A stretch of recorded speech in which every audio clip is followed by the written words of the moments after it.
Good afternoon friend, চলে আসলাম আবার একটি নতুন ভিডিও নিয়ে। আগের ভিডিওতে তোমরা দেখেইছো নিশ্চয়ই যে আমি তোমাদের দেখিয়েছিলাম যে কি রান্না করবো আজকে। তো ওদিকে ভাতের জল আমি কিন্তু বসিয়ে দিয়েছি, এখনও গরম হয়নি, সবে বসিয়েছি।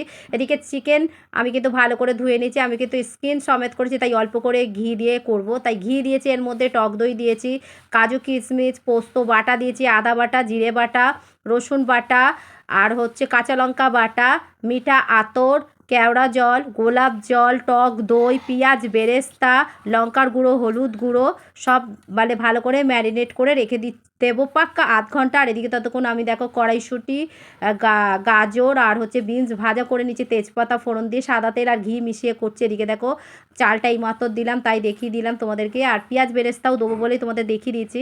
তো চলো এবার চিকেনটা এর মধ্যে করে নিই। আমি কিন্তু সাদা তেল অল্প করে দিয়েছি, যেহেতু স্কিন সমেত কিন্তু আমি চিকেন করছি বলে, তাই অল্প করে কিন্তু আমি তেল দিয়েছি।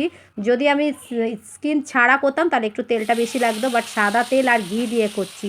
ঘি দিয়ে করাটাই মানে বেটার হয়, কিন্তু আমি ঘি মানে বেশি খাবো না বলে তাই সাদা তেল ইউজ করেছি, ঘি আর সাদা তেল।